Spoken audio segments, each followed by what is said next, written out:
Well, there is one teaching moment. Kareem Hunt, he came out and said, "This is something new. I'm going to strike in. I'm not holding out. I'm going to come to practice. I'm going to do a sit-in. I'm going to sit in. I'm going to show up. I'm going to be perfectly healthy.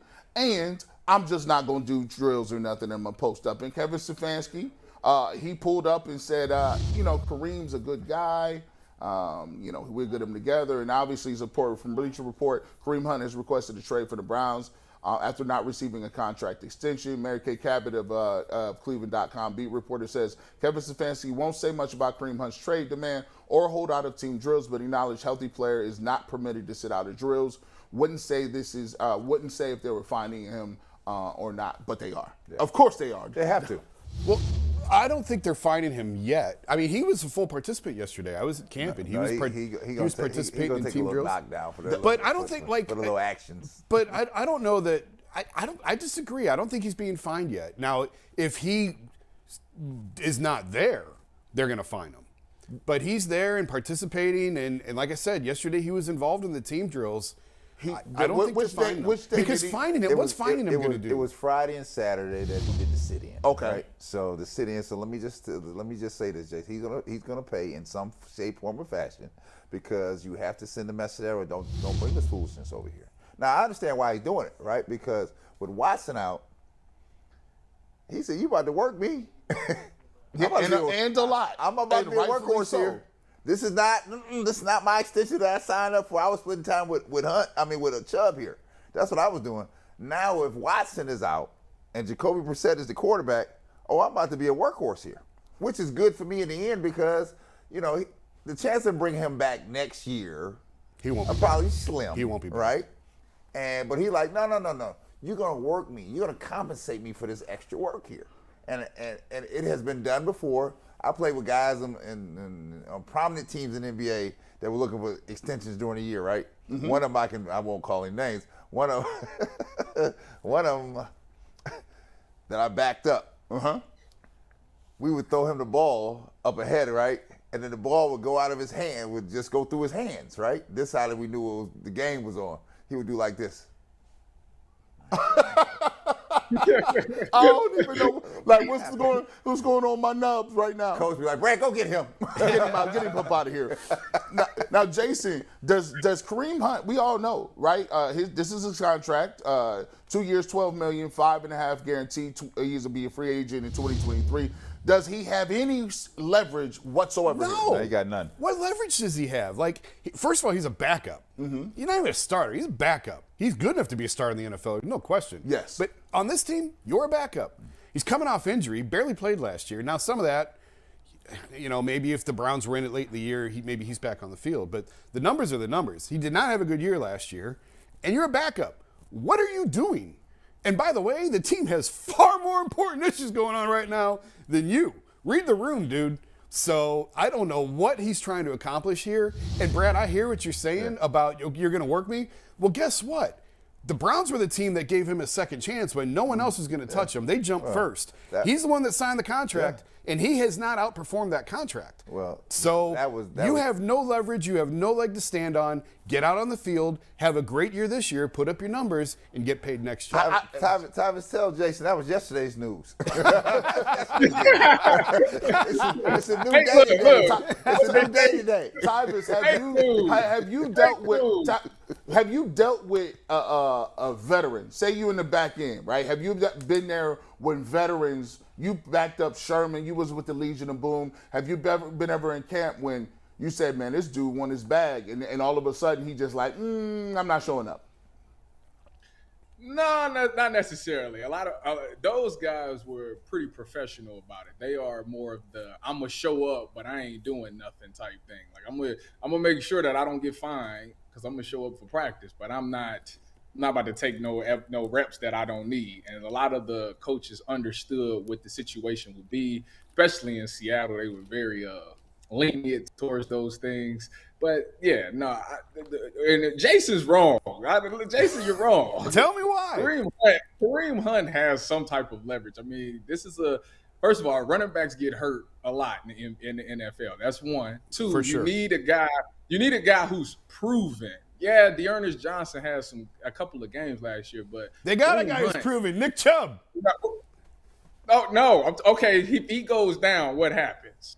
You got Dearness Johnson. You got the rookie Ford. You've got other Okay. options. I'm going to throw up. Don't- and go don't- down. Now we we don't banking on know. a fifth rounder. Okay. I'm about to say we're not about to put our chips On a all fifth on rounder. a guy that we haven't seen in the NFL play yet. Not at all. Kareem Hunt definitely has some leverage with this all going on. Everybody knows that he is going to be more featured this season because of the Deshaun Watson information, and 2, he scores a lot of touchdowns when he is healthy enough to play. Now, last year he was hurt and he is coming off an injury, but he's been looking really good this season. So, with that being said, I want to get paid. He's 27 years old, going on 28. Everybody knows that the shelf lives of running backs is not that long in the NFL. So you got to hit that check when you can hit that check. And that's exactly what he's going for. All he wants is some stability and show me that you care for me and that you love me and that you appreciate my services while I'm still young. That's basically what he's coming to them saying. If not, trade me to somebody else that will. Because like I said, this might be the only time he has the chance to really get a bag. Well, we've seen this before, right? Like David Njoku basically went to them and said, trade me. When they drafted Harrison Bryant, when they signed Austin Hooper, Njoku looked around and said, there ain't no room at the inn for me. Get me out of here. Browns wouldn't trade him. Right. Kevin Stefanski went and actually convinced him to sort of buy back in, get back in the boat. And now they've rewarded him with the contract that, frankly, I'm not sure he's earned. But now they've made him one of the highest paid tight ends. And he's the one that stuck out after, well, Harrison Bryant's still here, but now Hooper's gone. And real quick, they did it with Baker. Like Baker requested a trade. And they said, no, we're not trading you until Watson changed his mind. Before you get that, Brad, you might want to have a comment on that. Let's get McNuggets. You got somebody on the hotline ready to jump in. And before we do that. Yeah, before we do that, I got one comment on this I want to say. I said in the group chat yesterday, I'd be the judge here. Jason's right. He has no leverage. And I do think, though, with that being said, they're both right. Kareem Hunt deserves and wants more money. He could ask for it. The Browns also don't have to cave. So let me before you Brad, go further, he does have a little leverage. Now, and I ain't even said nothing yet. Go ahead. We'll talk about I've that never coming been to up. training camp, but do you know who has? Tim Couch. And Tim Couch is joining us now via the Gridiron Guys hotline. Are you looking for a local roofer who you can trust? Family owned since 2003, the Gridiron Guys have grown to become Northeast Ohio's top-rated roofers. They exemplify quality work practices and are a valued resource for homeowners and offer a 10-year workmanship warranty. Call 330-573-7967 today for a free estimate or roof inspection. Tim, how you doing today, man? Gridiron Guys. Oh, my goodness. Yo, Tim, what's going on, man? What's up, fellas? How y'all doing? Good, Tim. How you doing? We talking about Kareem Hunt great. here, man. Now, I think you played at a time where they had, was it William Green and Lee Suggs was in the backfield? And so, That's right, both yeah. those guys are kind of, fighting for some playing time, and they've been being platoon. How tough is it to have two good running backs, and you got a bell cow here, but you got another guy that you feel could be a top 5 back somewhere else, and he wants his money. How do you handle that, and what are your thoughts on the situation with Kareem Hunt? Man, it's tough. It's tough to handle that.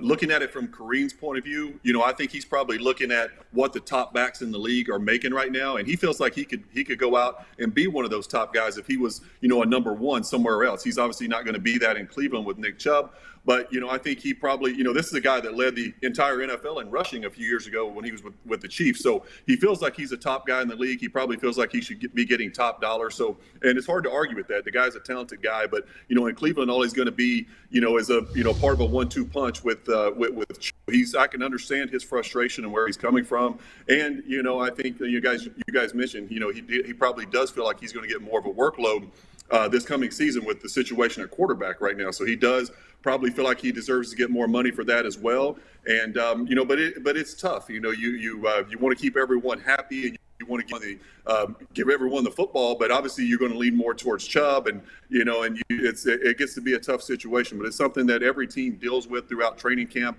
at some point with one position or another. So I'm sure the coaching staff is well versed in how to handle this, and hopefully they can get through it and get Kareem happy and get him out on the field and be a productive player this year. Tim, I don't know how much of the conversation you heard before you came on, but Tyvis and I disagree on how much leverage Kareem has. I say he has none. He's a backup. He has all he's of coming off. He's a backup, and he's coming off a season when he was hurt. I don't care if they're going to use him more this year. He hasn't lived up to the contract he's already signed. So how much leverage do you believe, as a former player, how much leverage does Kareem have in this negotiation? If it is even is that? Tell him straight, Tim. I can honestly see. I can honestly see both sides of this because he is under contract, and the Browns are just going to step back and say, "Listen, you signed the deal. You got a 2-year extension here. I think you guys said it's for $5.5 guaranteed, $12 million or whatever over 2 years." So they're just saying, "Look, you're fully under contract. You're healthy. You're going to be out on the field, and you're going to perform, or you're not going to get paid." And then from Kareem's point of view, I think he's thinking, okay, well, if I'm not here, then like you guys said, who's going to get the ball if Nick Chubb gets hurt? Who are you going to lean on? Especially like we talked about with the quarterback situation, the way it is, you need 2 backs right now because they're going to work these guys to death, especially early on in the season. So that would be the leverage that he has right now for sure. But at the end of the day, I would probably say he's under contract and he's healthy and he's supposed to be out there playing with his team. It sounds like he with me, Jason. Just to let you know. I sound like he's with me. No, he's with me. I'm with both you guys, man. I'm playing down the middle. Right on the fence right there. It's officially game week for the Browns with all the stuff that's going on with the D. Watt stuff. In the quarterback's mind, how do he prepare for this game? Yeah, I think you got to go out and prepare like you're going to be the starter. I think that's always the situation. Whether you're going to be playing or not, whether you're going to be a backup. You always prepare like you're going to be the starter because you have to be mentally ready and stay mentally fresh and sharp. And he hasn't played in a while, so I'm sure he wants to get some game reps, get out there, feel a couple hits, get comfortable within the offense. It's one thing to call these plays in practice during training camp setting, but you know how it is when the preseason starts, the speed level goes up another notch, and obviously the regular season it goes up, the intensity and the speed goes up another notch. So I'm sure he wants to go out there and feel some game speed reps, get to the line of scrimmage, maybe audible a few times, take a few hits, get used to processing information quickly, getting the football out of his hand quickly. So those are all the things you want to do as a quarterback in the preseason and just trying to get yourself mentally and physically sharp for the season starts. So I would say this, that to Tyvis and Tim's point here, that Kareem Hunt has leverage, is limited leverage, but he does have leverage because they know that he's going to try to work the room. And so to Jason, you're talking about he signed his contract. That measly little contract he got, that's kibbles and bits. I mean, it ain't no money. It's not any real money.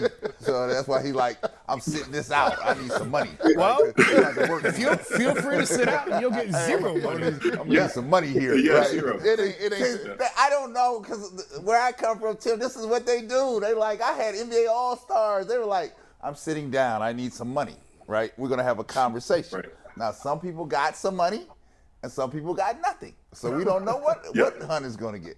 But let me just say this. I would just say this because Tyvis made a point about it is NFL game day and we got to be prepared to play this week, Friday. Mm-hmm. So I have to think, and first Tim, I don't know if you heard, the NFLPA sucks. They do, right? They just awful. They're just like your dues you paid got you nowhere, right? You just gave away free money, right? But I will say this. I think that case is going to be heard this week. There's going to be a decision this week because they don't want Watson to be on the field on Friday. Well, you bring up an interesting point, Brad, that I've actually asked this question. And, Tim, I'd love to get your opinion on this. If you know he's going to miss time, if you know he's going to miss 6 or more, would you play him at Jacksonville just to see what you've got, just to try to knock some of that rust off because he's been out a year. The injury risk is limited. I had this conversation with Zach Jackson, my partner at The Athletic, and Zach said, listen, if you're not playing your first-string offensive line, you're not playing Deshaun, so it's a non-starter. He's not going to play. That's the way the NFL trends. I just wonder if you – and now I also believe if the decision comes down that he's out for the year, he's probably out of the building and he's not even eligible to play. But let's say for the case of this argument, he's eligible to play Friday. Would you throw him out there at all just to get a look at him and just to let him get some live snaps? Or does preseason not matter to an NFL quarterback?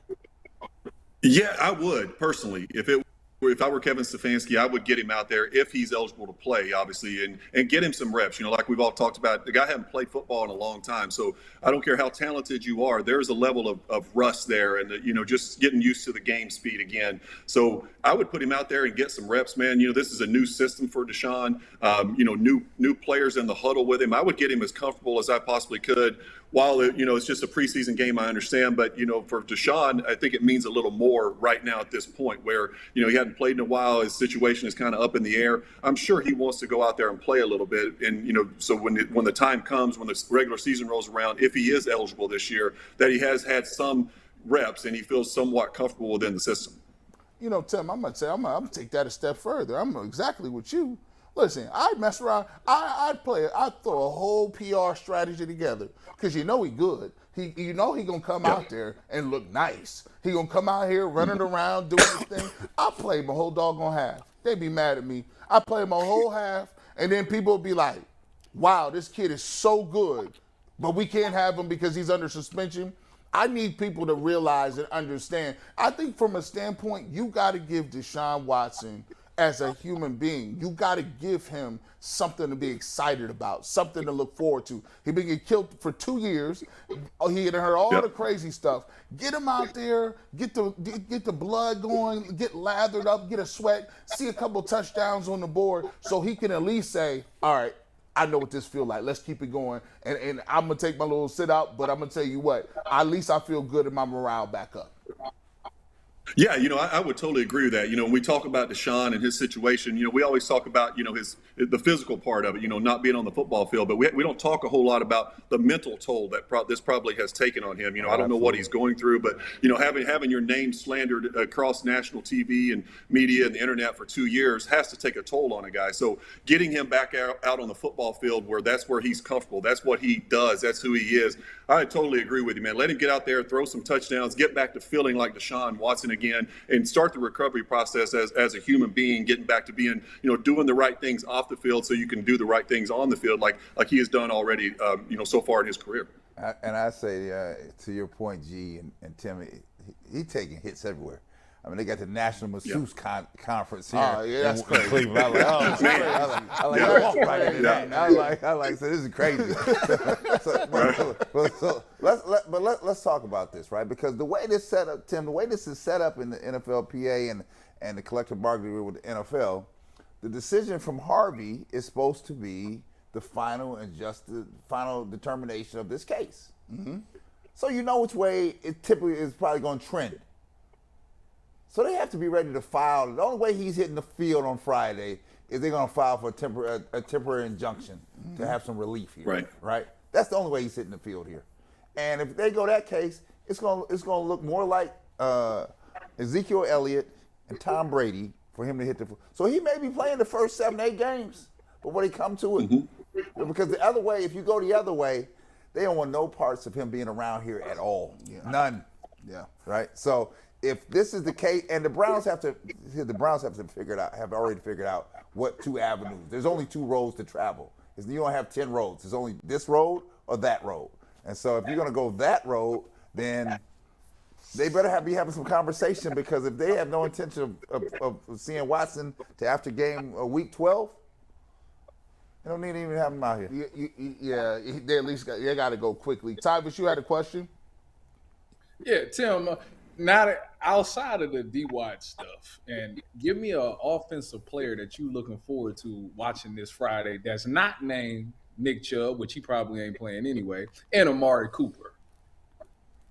Yeah, I think from what I'm seeing and, notes coming out of training camp and stuff, the young wide receiver, Michael Woods, I think a 6th-round draft pick, a guy that, you're not expecting too much out of right away as a 6th-round pick, but he's really stepped up. The Browns have had some injuries in the wide receiver room. Some guys have missed some practices, and that's given him an opportunity to step up. And, man, they have to be really excited about that kid and the way he's been able to, get himself ready to understand the playbook, to go out there and, show what he's physically capable of. You got to be mentally right before you can get physically right on the field. And the way he's picked up the playbook this quickly, And he's able to go out and perform right now, and he's making plays all over the field on a daily basis in camp. So I'm looking forward to seeing him play. Then maybe on the defensive side of the ball, a guy like A.J. Green, a guy who went undrafted, and he's already performing out in training camp right now, and hearing some good things about him as well. So some of these younger guys, it's going to be fun to see, what they can bring to the team this year. Tim, I want to circle back. We've beaten the horse to death, but I'm going to pick up one more leg and drop it again. Keep coming. It's going nowhere anytime soon. But no, if Deshaun's out for the year, and that's the final answer, I maintain you have to go get Jimmy G. There is no other choice, because right now you've downgraded the position. From Baker to Jacoby Brissett is a downgrade. Right. And you can't go into a season with Jadeveon Clowney and Amari Cooper and expect these dudes to compete in October, November, and December when Jacoby Brissett's your quarterback and they came here expecting to play for a Super Bowl. Why? What do you see in Jimmy? I see a competitor, guy who's won at a high level in this game. He has his flaws. But for people who haven't studied him every day, what do you like about him? What don't you like about him? And do you think he would fit here as a one-year fill-in if there is no Deshaun Watson? I think absolutely he would be a good fill-in for a year. You're talking about bringing a guy into an organization that has a great running game already, a great offensive line. There's not many quarterbacks that you can find, at that level that aren't going to be successful in that situation. So a guy like Jimmy, who's a proven winner in this league, he's taken a team deep in the playoffs. He's won a lot of football games. He's proven himself. You see his stats right there, 71 touchdowns, 38 picks. So you see he takes care of the football.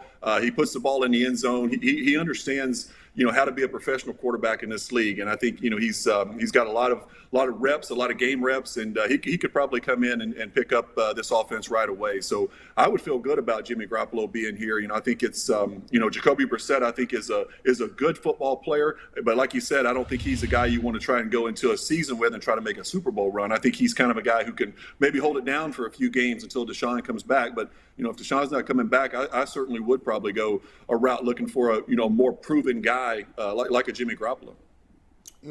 Tim, we talk about Jimmy G. There's a couple of things. You look at his cap number.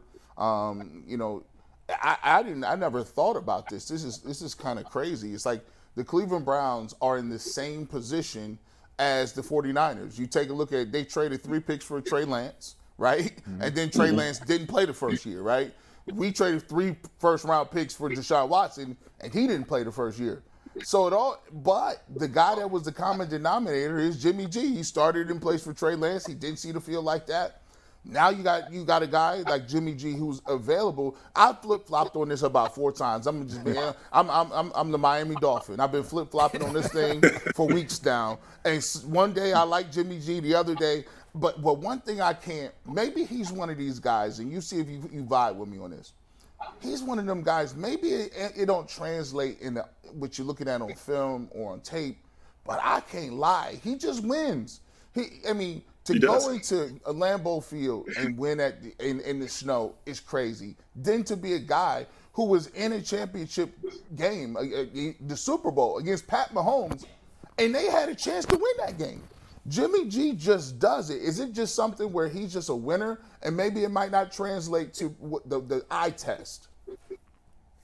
Yeah, I think you probably go back to, his history in the league. When he came into the league, he's sitting behind Tom Brady. You're sitting in a meeting room with Tom every day watching the greatest to ever do it, prepare and study and get ready for a game and how to win games. And, there's an art to that, of how to take care of the football, when to be aggressive in certain situations throughout points of the game. And I think Jimmy G obviously picked up some of that from Tom. And, he learned how to win games in this league. And obviously being coached by Belichick, he came from a great organization where he learned how to do these things. And like you said, the stats may not be eye-popping, but the guy wins football games. He gives you an opportunity to win games. And, I think he does that by, not doing too much, not doing all the flashy stuff, but he takes care of the football. He makes the throws that are available when they're there. And if you give him a great running game like they have in Cleveland, I think he could be a very successful quarterback.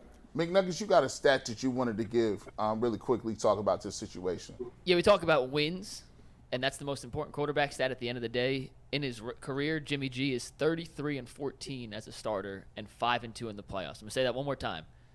33-14 and 5-2 in the playoffs. All right, so let me say one thing here.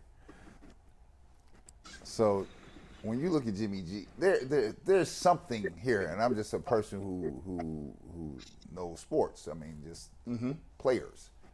There's something wrong, right? Because everywhere he goes, they don't really like him at the end, right? They don't like him. The team doesn't. The locker room loves him. No, the team. There's something about him that keeps him from staying on the team. Yeah. Where it's something because the people in San Francisco at the end they were done with him, right? You mean the Wait a fans? minute. Hold on. Wait. Yes. Wait, Brad. Wait. Yes. He wasn't.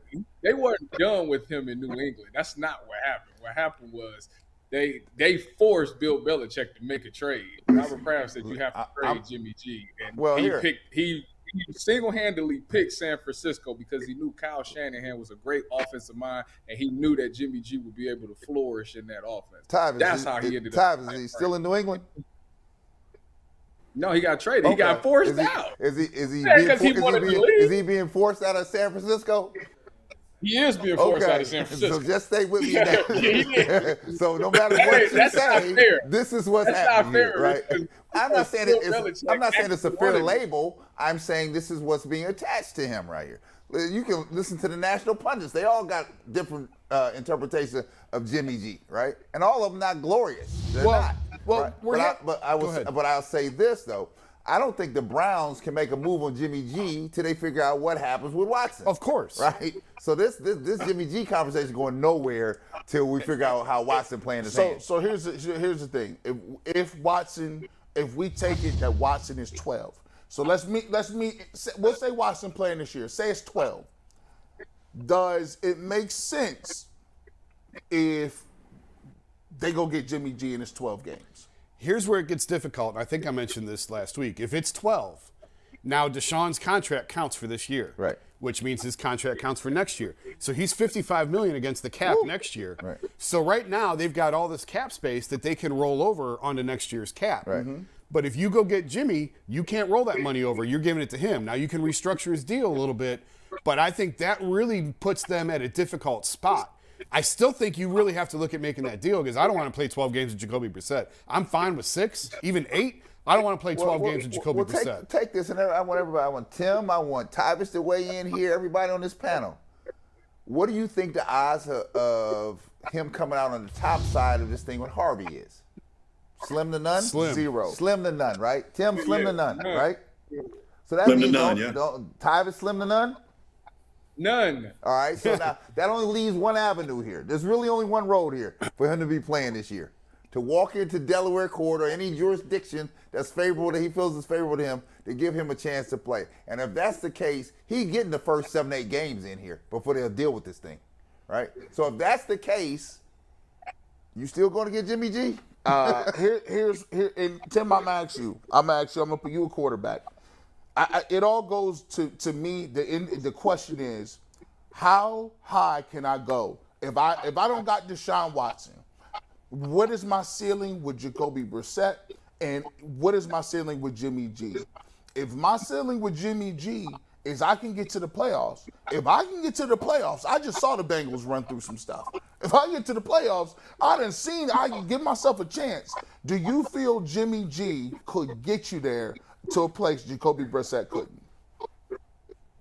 I do. I think Jimmy G's a better football player. I think he's more of a proven guy in this league. I think Jacoby Brissett, you're talking about hopefully a guy, if he's in there for 6 games, you're hoping, to maybe go a couple games over 500, maybe flirting around 500, just to, win some games and, pull out a couple close games at the end. I think with Jimmy G, you're talking about a guy, if he comes in, you're thinking, we heard his win-loss record since he's been in the NFL. You're thinking about a guy who can take you deep in a playoff run because he's done it before. He's been there, done that. He's proven. So, yeah, I would probably say Jimmy G would certainly be an upgrade and somebody that would raise the expectation level way higher if he's the guy in there under center. All right, Tim, and I'm glad you said that, right? Because I don't think there's any question that he has delivered wherever he played at a high level for most times that he's been in both of his locations. Let me ask you this, though, Tim. You've been quarterback in this town. So Jimmy G, we bring him in here, and he plays good football here, right? Mm-hmm. And then at some point, Watson becomes available. What happens here? What happens? Well, I think, with Deshaun, you're talking about a huge financial commitment there. We're talking about $230 million guaranteed. I don't think anyone's taking his job. I think that we talk about the way public they've opinion committed here because this town runs on public opinion. It does. Right. Yes, I know. I've experienced that for sure.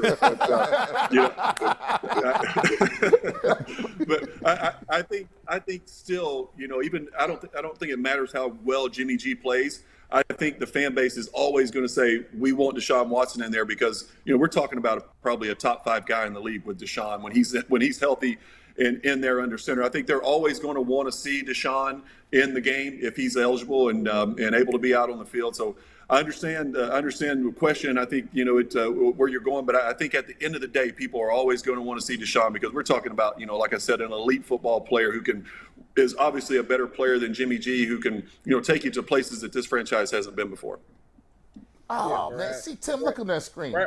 I'll be forgetting. I'm gonna let you get in here, Tyvus. I heard you up there. 14,000 already.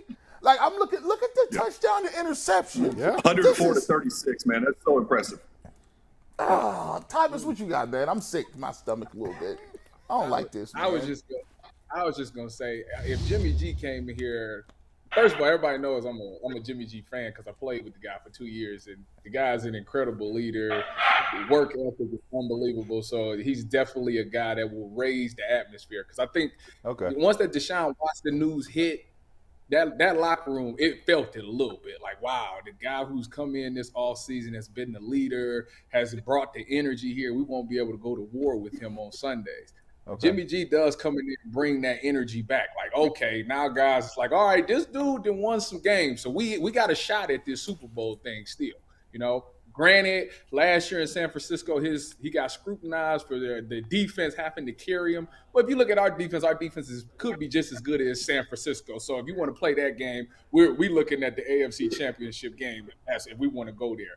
Now, Deshaun Watson shouldn't have to worry about ever losing his job because he can do things that Jimmy G cannot do. The reason that Kyle Shanahan is getting rid of Jimmy G is because Jimmy G does come with limitations and he does have an injury problem. That is a fact. That's why Trey Lance is coming in there and taking that spot open. They want to open that playbook up a tad bit more. It's a couple of things that Jimmy G did not excel at his time in San Francisco. But Kyle Shanahan is a smart coach and didn't put him in situations where he would be exposed to those things. So Kevin Stefanski will come in. With us having that great running game that we have, yes, we're going to lean on that. But also, I think Jimmy G can make all those throws that Baker Mayfield could not make last year when he was hurt. So with that being said, if he can make those plays, that does make us a very good playoff team and even a Super Bowl contender. So therefore, that's my whole spiel on the Jimmy G, Deshaun Watson debate. Deshaun Watson's job whenever he's able to play because he can do more for this offense than Jimmy G can. Okay, I'm going to need you to get a Tyvus Powell mural behind you to make that little room look sweet behind you, right? Man, the mic is Oh, hit man, like hold on. What is that? Is that a wedding bouquet your wife got? You like that? You ain't see that? I'm gonna tell y'all what, Tyvus and Jason, they're really kind of they slowly. I don't know whose PowerPoint presentation you stole, Tyvus. Because that didn't even sound like you. You stole the hell out of that. No. That looked pretty good. That sounds good. No, Mikey, go back to Tim's setup. Look at Tim's setup. Bro. Let's go to Tim Couch setup. Look at that setup right there. Oh, yeah. Look at Jersey, football, UK. He got high school trophies. Got it all. Hey, man. Got it all, man. Tim looked like he got a $50,000 tractor outside. There ain't even no car.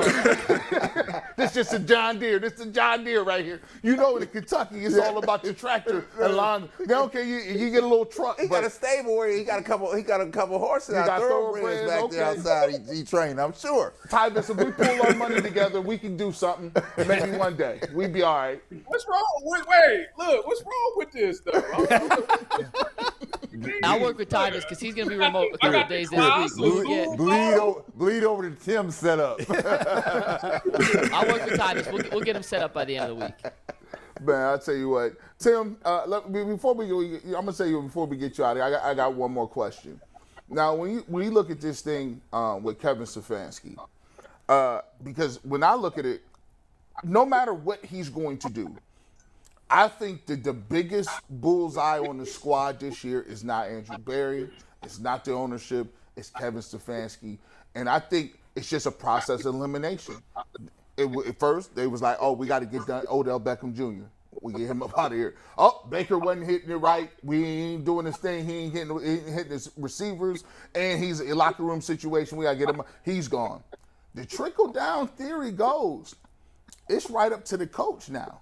And he's going to have to implement a new system. He's going to have to be calling the plays on point. He's going to have to figure out how to get Chubb and Hunt the ball at the same time, implementing his defense. Myles Garrett, and by the way, Myles Garrett is vocal now. Myles Garrett got that badge now, the NFL badge where they give you the C, and all of a sudden you get to just show up at the press conferences. Tim, he has to have the most difficult job in the entire NFL. Do you agree Kevin Stefanski got the biggest spotlight in the world on him? He's definitely in the spotlight, man. He's got a lot of moving parts to this football team. He's got an entirely new quarterback room. He's got to get ready to play football. He's got one quarterback situation that's completely up in the air. So, he's got to balance that, like you said, that balancing act of getting two guys ready, getting Jacoby Brissett ready to start the season. You have to anticipate he's going to be the guy. And then, trying to get Deshaun Watson some reps and getting him, familiar and comfortable within the system. And, Nick Chubb and Kareem Hunt situation, trying to figure out how to keep those guys happy, keep the football in their hands. So there's a lot of moving parts to this football team right now. And he is absolutely probably, I can't think of anyone else under more of a spotlight as far as head coaches go coming into the season. And he's got a very talented roster that everyone's expecting to make a deep run. So he's got to figure this stuff out. And, it's not going to be easy. Hopefully he can. I'd love to see him put it all together because they do have a lot of pieces in place to make a deep run. Yeah, Tim, you're absolutely right. I mean, I think the heat is on Stefanski to a degree, but I would tell you what, and it can only be amplified after Friday. First of all, we don't want Hunt walking around here like the hands, like he can't see, I can't catch a pass, something's wrong. Yeah. So we got to keep him together, right? And the worst thing that could happen on Friday is Brissett comes out and look like a bum. He ain't going to play. They won't play Jacoby.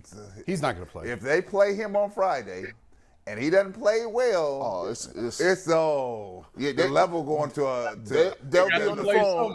They be calling Jimmy G. They be calling Tyvus to get the Jimmy G. Tyvus, you know how to get the Jimmy G? Tyvus got all those 49ers numbers, man. Hey, and Harbaugh. Hey, McNuggets, before we let him go, you got something.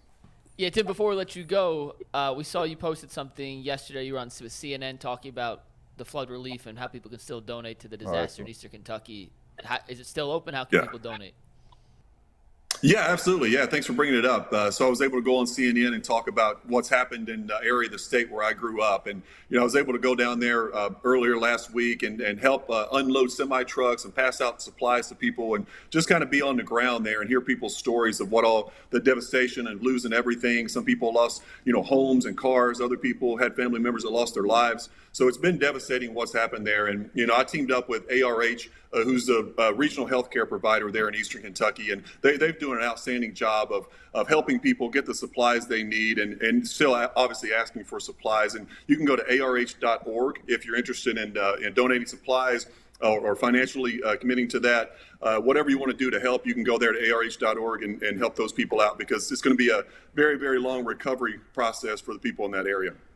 Tim, thank you so much for joining us, and shout out to you for what you're doing in the community and doing things for people down in Kentucky who are in need. Thank you so much, and we'll talk to you soon. Sounds good. I appreciate you guys. See you next week. All right, Tim. now. See you, Tim. Tim Couch in the building. I tell you what, man. We talked a little bit about what's going on. This game is rapidly approaching. Jason, you had an opportunity, I did too, to go to training camp and watch the Browns a little bit. What are some takeaways from watching the guys up close in person, and what kind of stood out to you? I'm really excited to see this defense. I think that something happened last year after the New England game when they just got the pants pulled down, and they look like a completely different unit the rest of the year. And now now that they have a year together and they have that continuity, same head coach, same coordinator, that doesn't happen in Cleveland. And not to mention, pretty much the entire defense is back. So I'm really curious to see how that looks this year. I've seen a little bit of it at camp. To be honest, I spent most of camp trying to figure out what's going on with 4, like everybody else. But defensively, I want to see what's going on.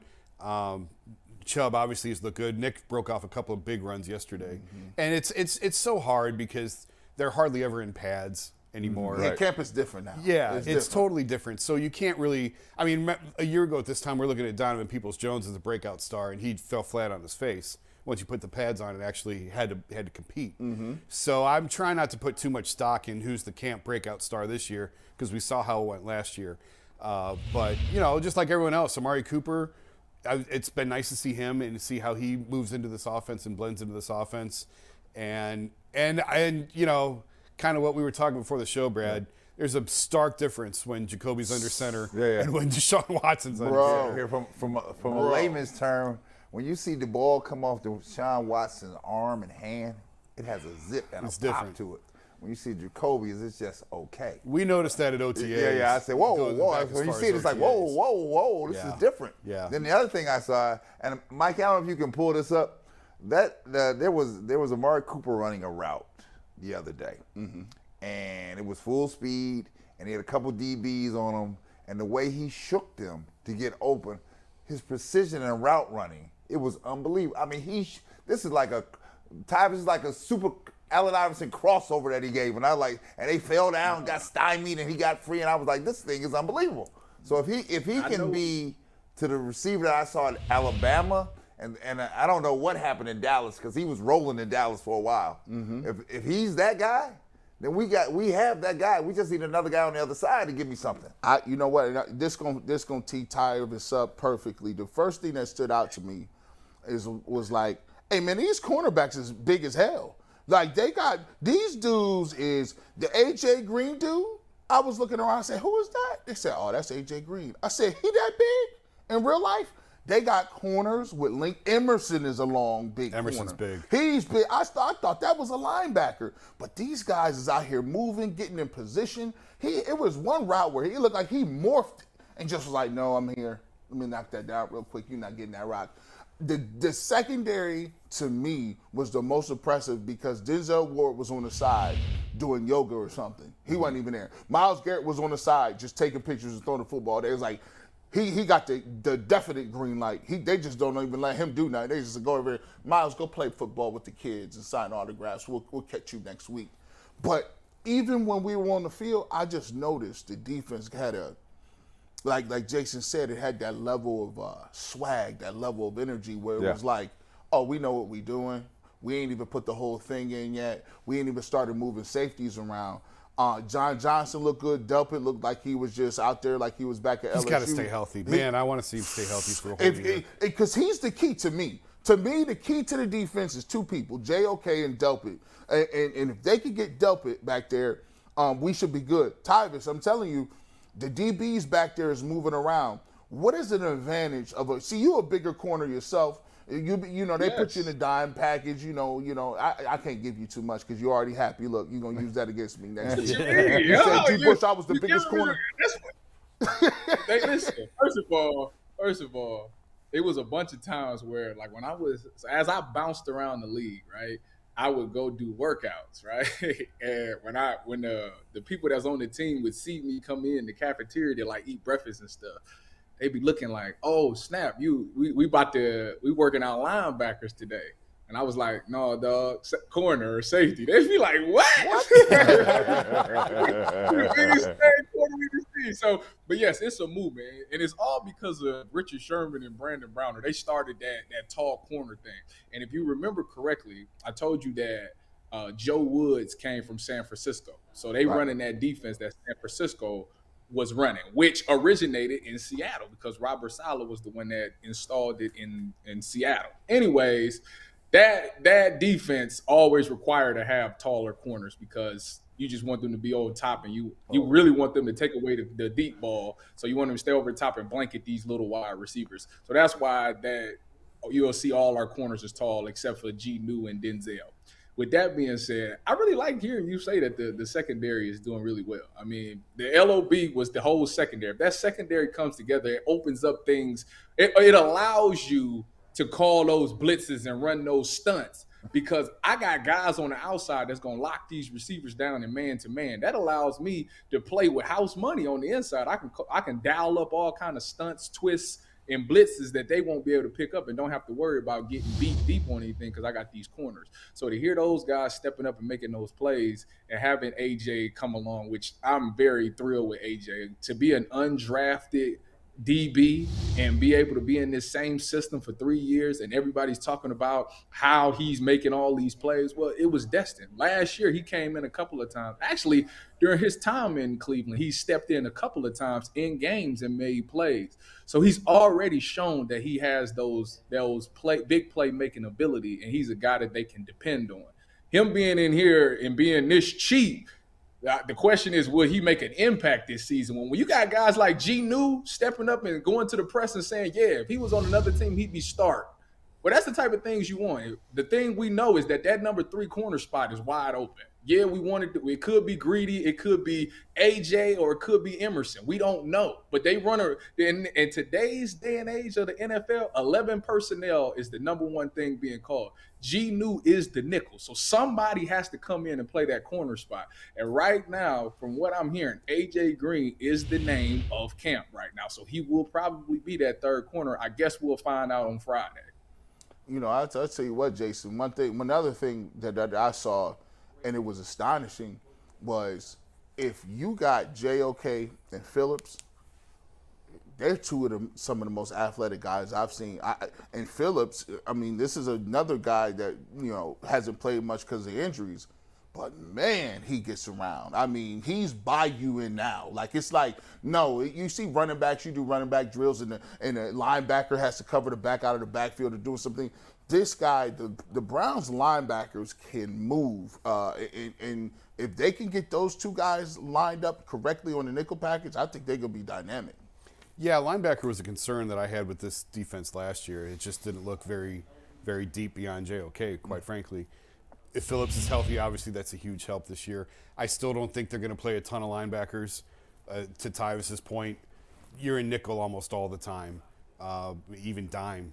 So beyond JOK and Phillips, I don't know if they need those guys to stay healthy, obviously. And beyond that, I don't know how much depth really they're going to be able to show, because it's just the position that, I mean, Tyvis, correct me if I'm wrong, linebacker seems to be going away almost in the NFL. No, for sure. You know, Joe Woods do a lot of talking about wanting to run this 3 safety look. Well, if that's the case, they can go 11 personnel, and instead of having 2 linebackers, you have 1 linebacker in, have your nickel, and then have your safety, which would probably be Ronnie Harrison, come out and check those tight ends. So now you got a DB checking the slide, and you got a safety checking the tight end, because these tight ends is very athletic nowadays. So that gives you that advantage to be good on the coverage side. So I think that's where we can see a little bit of those 3 safety looks coming in if they decide to take one of those linebackers out. Man, shoot, I look at Anthony Walker. You mentioned that. One of the things that was very evident when we watched with Kansas City last year, and oh my goodness, Travis Kelce was getting busy in the Burger King bathroom. This man was giving him work, and I understood he ain't had nothing for him. I understood he ain't had nothing for him. That's Kelce. We know he's a one-name person. That's Kelce. But once again, you can't have all them linebackers on the field.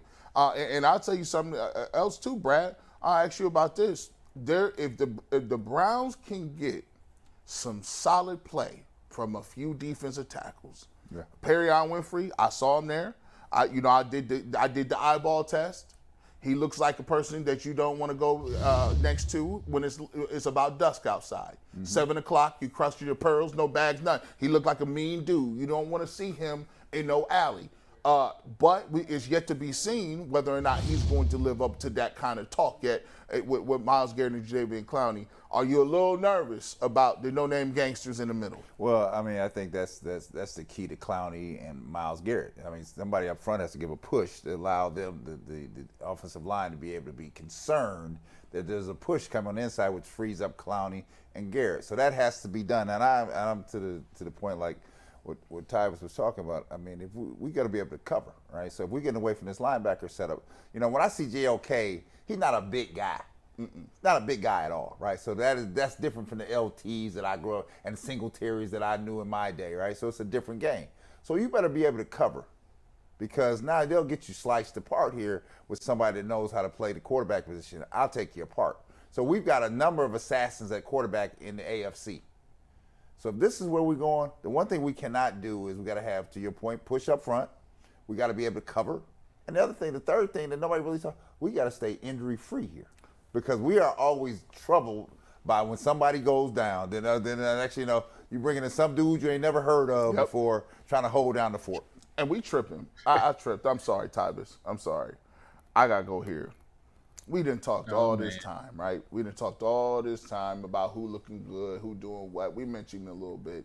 But let me just give you the up close and personal about Deshaun Watson. Let me keep it clear. There's a lot of people out there that think, well, maybe Deshaun Watson is a little bit better than Baker, right? Because that's the only quarterback we've seen.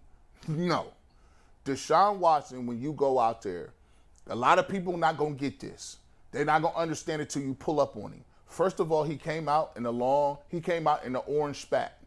I don't even know where they give out orange tape at. It's fluorescent spat orange. He came out there looking ready to go first. Game 1, Tyvis.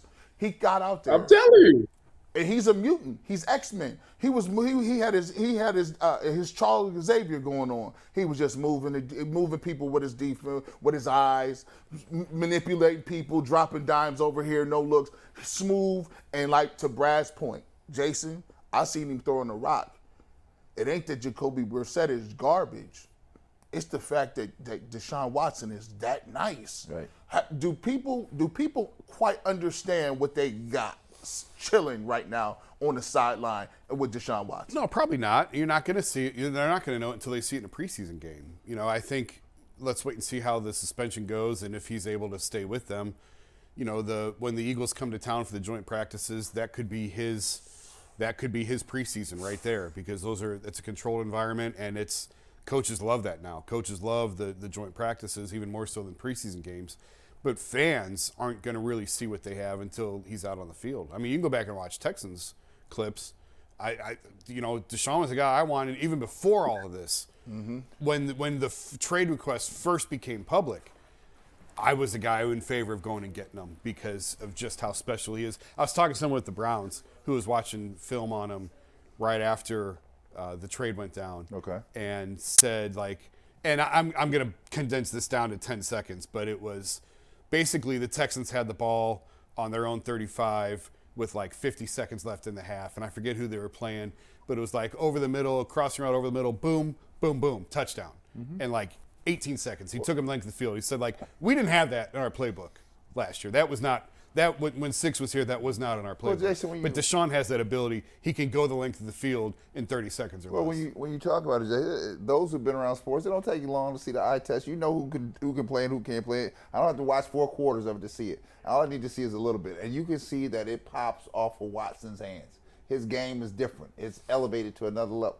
Now, when we get to see it around here, we have no idea, but this is not the run-of-the-mill quarterback that has been in Cleveland for the last 15 years. This is something different. And so the point is, the Browns have to decide which way they're going to play it. Are we playing the long game? That's when your Jimmy G comes in the game. Say, we're playing the long game here. We're just buying an insurance marker, right? Or are we playing the game let's just wait and see? That's I think it has the people around here so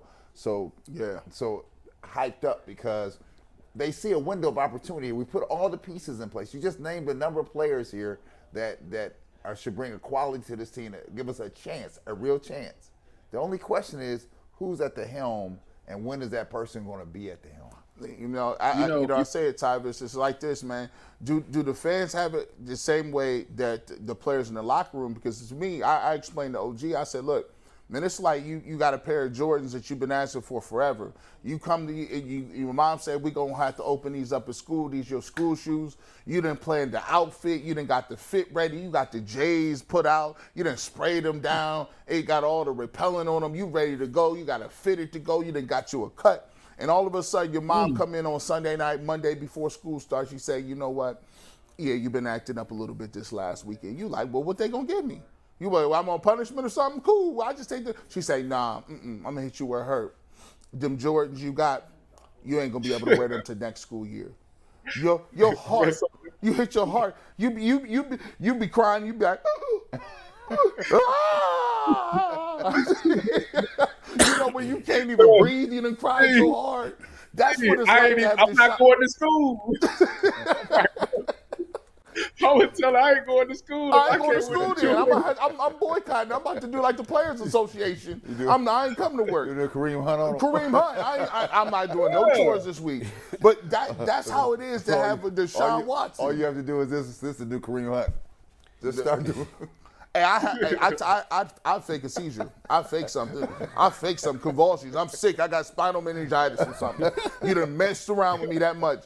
Do players see Deshaun Watson and feel the same way of the feeling of having a dude you see week in and week in, day in and day out, and you be like, I don't know if he's gonna play. Does that hurt your soul too? It do. It really do for sure. My only way to relate to this situation would be when Braxton Miller went down when I was at Ohio State. Oh, yeah. Because for a couple of years now, I got to watch this man in practice and in the games and how electrifying he was. When I seen that man go down in practice and I knew he was out for the season, like, it was deflating. It was like, man, I don't know what we gonna do. Nah, somehow, some way, we ended up winning the national championship out of the whole I year. ain't never seen that. I wasn't mad. It was deflating. So I could only imagine how, this Browns team feels about the fact that he won't be out there whenever game it may be. We don't know yet. But when he get out there, they do know that it's going to be some energy. But what I will say is that without him there, that defense is going to think to themselves, listen, it's on us this year.